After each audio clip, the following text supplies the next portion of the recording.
Vishal Kumar, welcome to the Human Capital Innovations Podcast. Thank you. Thank you for having me. It is a pleasure to be with you. You're joining us from Boston. I'm south of Salt Lake City in Utah.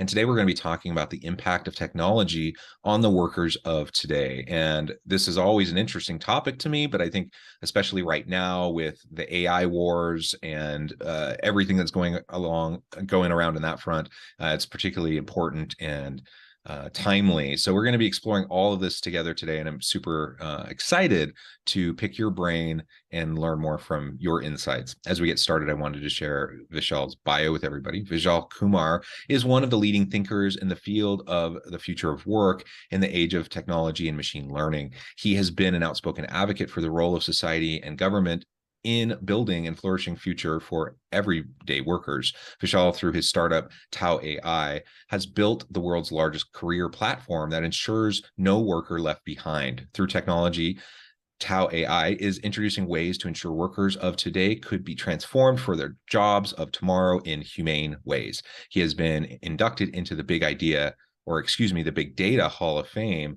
and covered by various media outlets as a leading data-driven thinker. Again, a pleasure to have you. Anything else you would like to share with me or my audience by way of your background or personal context before we dive on in? No, I think, thank you, John. I couldn't have been said any better. So yeah, love to chat about the further. Perfect. Well, why don't we start with you just explaining a little bit more about Tau AI? There's so many different companies out there utilizing machine learning and AI technologies, and of course we know about the AI wars. You know, Google Bard and Chat GPT-4 and the Bing Chat and everything that's going on. That's really been transforming the way people have been thinking about technology and the future of work over the last several months. But tell us a little bit more about how you fit into that landscape at Tau AI. Then we can start to dig in more generally to the impact of technology on workers of today. Interesting. So so thank you for having me on the show, and thank you for what all you are doing for the community. I do appreciate you on this. So Tau has its root engraved in how a technology would help workers stay employed. So I used to, in my past life, I used to be a data scientist and did some fancy project with companies on big data and the use of data in building the technologies and the organizations of future. And in one of the conversations, I was asked by one of the government officials from Sydney. So she said, Vishal, you know what? People pay taxes and machine don't. And if people don't pay taxes, government will go bankrupt, and we are going bankrupt. So I said, what does it even mean? So she said, Vishal, you know what? We are, as a government, we are failing to keeping our citizens and folks gainfully employed as technology is transitioning through. How can we solve that? So Tau was created on this very small mission of how would a technologist, if a bunch of technologists think about technology which are human-centric, which ensures that Vishal is happy and gainfully employed, would work. So we are in a way working with ChatGPT against ChatGPT in a weird way to make sure Vishal's interests are secure as technology is transitioning through.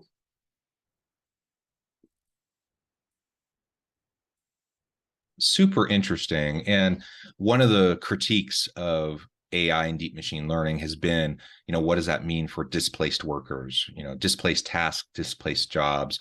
Now, I've always been one, that I'm a believer that as new technologies advance, they do displace people, but usually they create new opportunities, new jobs, new professions. And it automates the things that may be less interesting about one's job anyways. And so really in the long run, it's a net gain for individuals in their work design and the types of work that they do, so they can do more meaningful and purpose-driven stuff. It's also a win for society as a whole. That's my general philosophy around these types of disruptive technologies. But that's a persistent critique and concern that people have. Like, what is this going to mean for workers who all of a sudden, a huge chunk of their job, or perhaps their whole job, can be done by these AI or deep machine learning or even advanced robotics types of technologies. So what you're doing at Tau AI, I think, is an important piece of that. Like, we need to acknowledge that, yes, while I think overall it's a net positive for society as a whole, as we embrace these technologies and embrace them in careful and meaningful ways. But we also need to reskill and upskill the workforce. We need to make sure that people aren't left behind, that people can get the training they need so that they're ready for the next iteration of their career. And that sounds like it's exactly what you're trying to do there. Yeah, and I think so.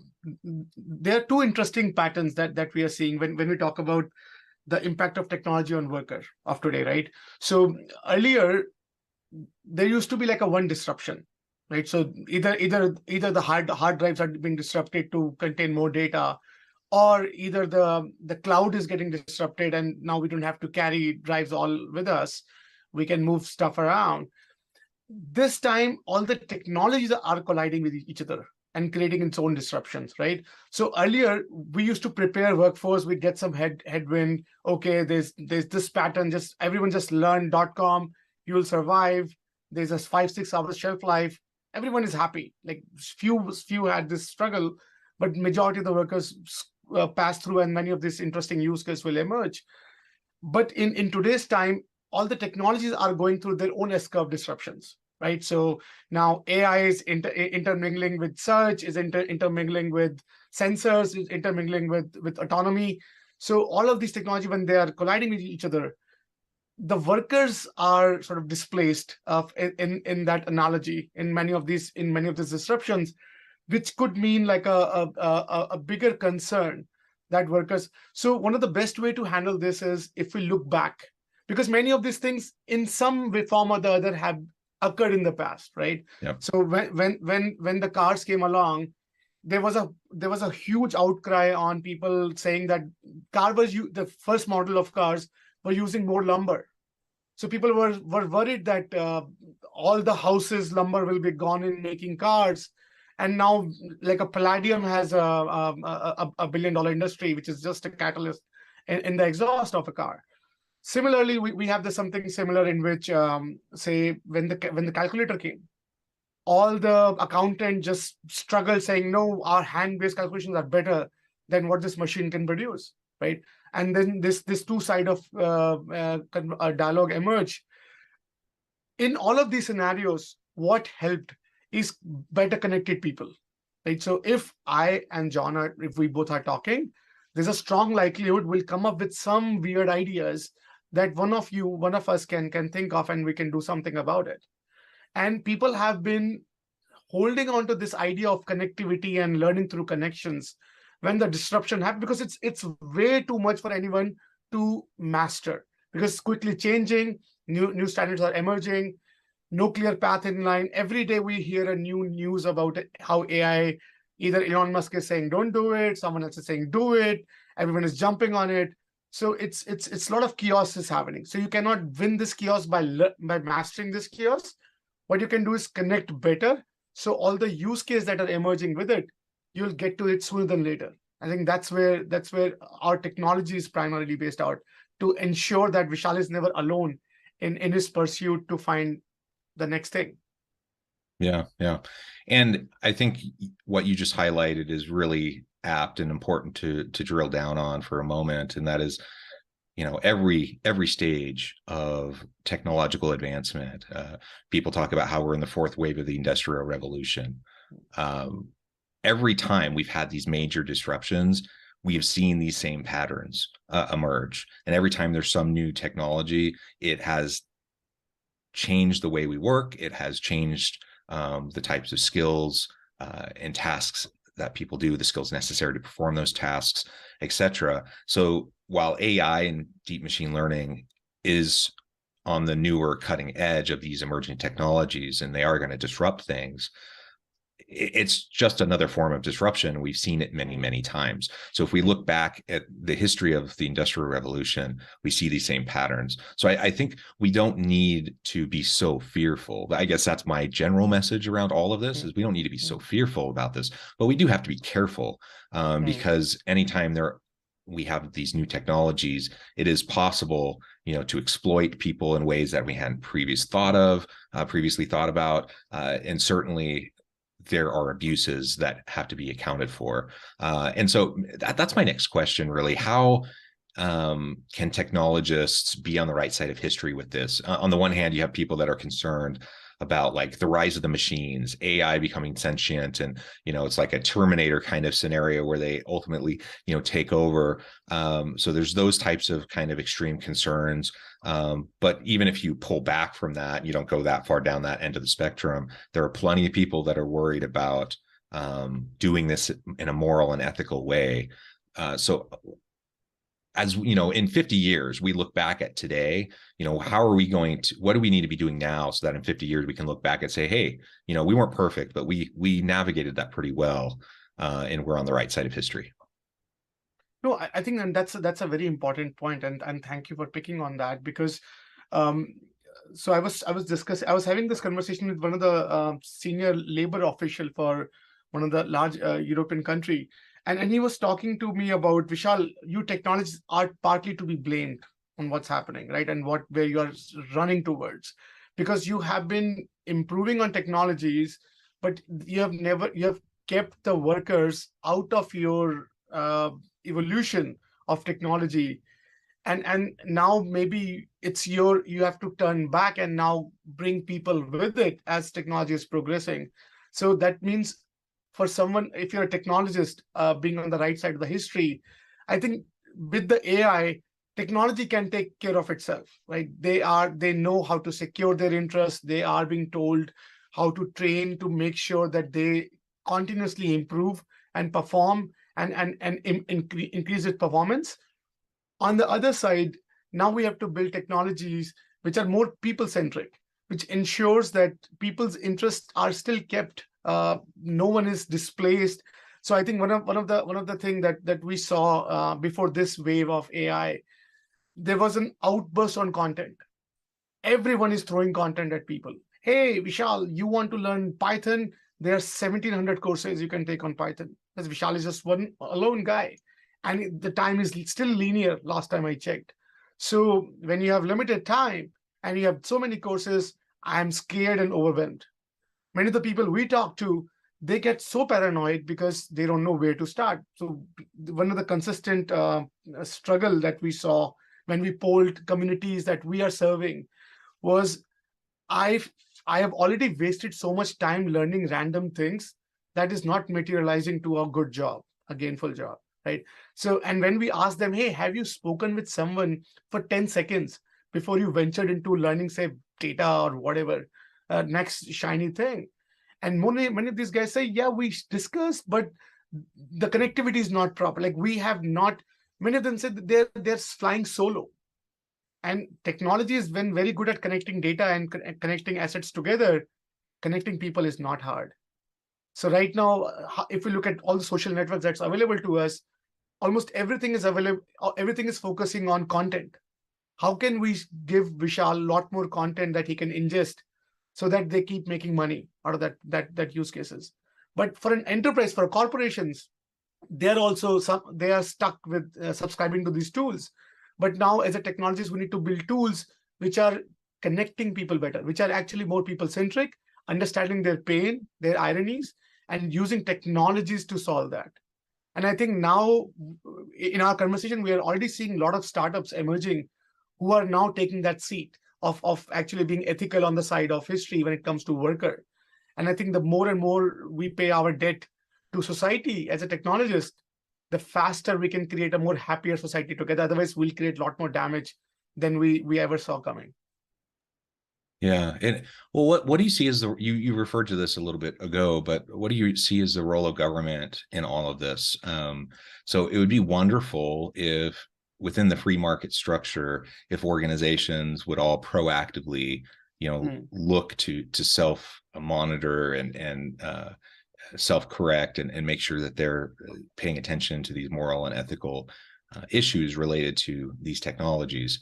But we know there are bad actors. We know that, in many cases, the negative externalities of the market are going to have a big impact unless they can be measured by some sort of government intervention. So what do you see as the role of government in ensuring an equitable and profitable future as we move into this new age of the future of work that's heavily enhanced through the use of technological tools. And perhaps, we do have displaced workers. Perhaps we do have people that, may have jobs, but may not be working, a traditional full-time job anymore, or whatever the case may be. Right. So government has a very strong role to play in this. As you're rightly saying, I think all the key point that you pretty much mentioned, that government's role is to make sure that the society's interests are secure through this, right? Government is not serving AIs or organizations' interest. Government is run by taxpayers, and taxpayers government needs to make sure that they own up to them. And other thing, and we have a great beef to pick with federal government here in US. They are one of the least investor when it comes to re-education programs to train workers, right? So many time workers. So if suppose you're a white collar worker, you are good, you're covered, you have friends who are at right places, you have networks at the right places. But if you're a blue collar community or a lightish blue collar, lightish white collar communities, you're heavily impacted, because government programs, everyone is invested in, again, training you more content, which is anyways available in all these platforms. Connect. And I think we have seen government's role during Great Depression. Right? That's one of the hallmark where governments came together and created this hubs in which organizations and people meet, and they give them subsidies to connect them together, and then give excuses so that the employment engine starts kicking in, revving up. And we have not had any major innovation in government programs to ensure worker through this new age of technology disrupted ways.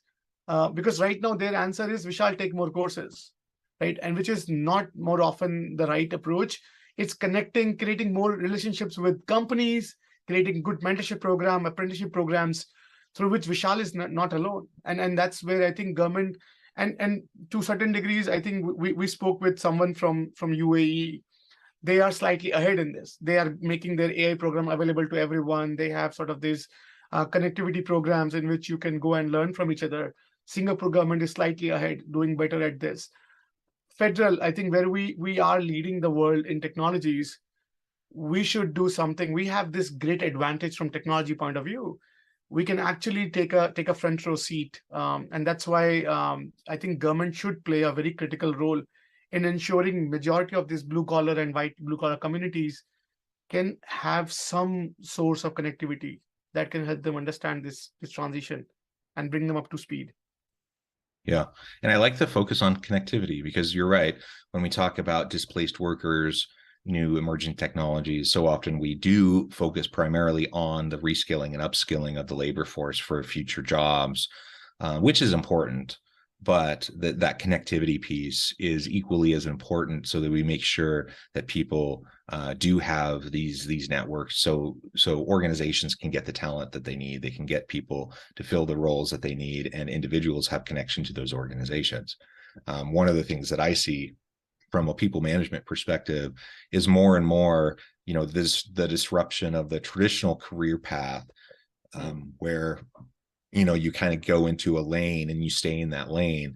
People are moving all over the place, but it can be tricky because most organizations are set up with kind of that old model in mind, and it can be hard for people to jump from lane to lane. It can be hard for them to move between different types of roles, and organizations have to. This is part of the connectivity piece that you're talking about. They need to, over time, we need to create organizations with more latticed and matrix structures where people can flow in and out of different opportunities, and that I don't have to have 10 years of experience in XYZ area in order for me to be seen as someone who's capable to contribute in that area for my organization, because now we're drilling down on actual competency sets and capabilities, rather than arbitrary years of experience or even long lists of technical skills that we say are vital for this job.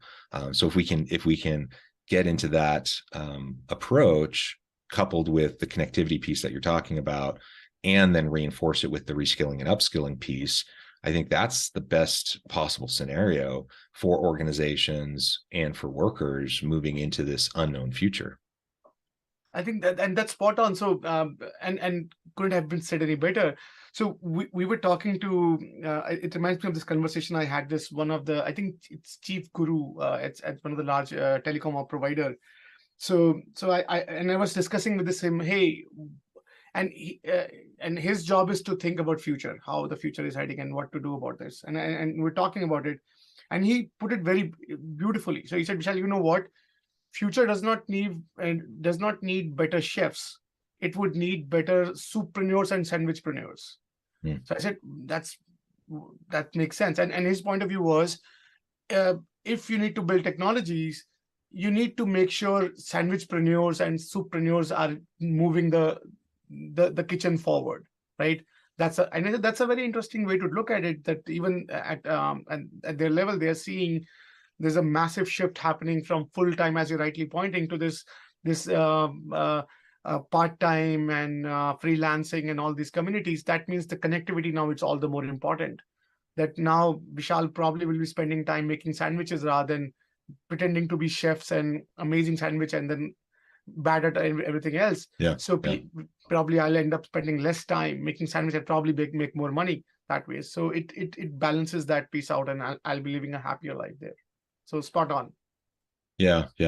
Well, Vishal, this has just been a really fun conversation. We could go on and on, but I note the time and I need to let you go here in just a minute. Before we wrap things up for today, I wanted to give you a chance to share with the audience how they can connect with you, find out more about your work, your team, and then give us the final word on the topic for today. Thank you. So you can find me at Vishal at tao.ai. That's tao.ai. And my company is tao.ai. Check us out and let us know how we produce a ton of content, how to improve workers, how to improve working situation, how workers can transform this with this new and emerging world. So if you're a worker in this economy, I think one of our primal advice is never be alone. Talk to people. It's very important. It will do more wonder than you ever imagine. Don't shy that, okay, this will happen and that will happen and you'll not be able to connect. That's number one point. If you're an organization, right, create those organic connectivities, because our brain is still the most powerful creative computing power that any organization is paying for. We are the biggest expense in any organizations. Why don't we make use of it, right? So creating those connectivities forward. And if you're a government official, have those sparks, create those sparks for the communities, because communities need to engage as sort of this, because we don't have to be stopping technology, because that's not going to work. We have to prepare ourselves to be with it as we're going through it. Yeah, well said, Vishal. It has been a real pleasure. I encourage the audience to reach out, get connected, find out more about what Vishal and his team can do for you. And as always, I hope everyone can stay healthy and safe. They can find meaning and purpose at work each and every day. And I hope you all have a great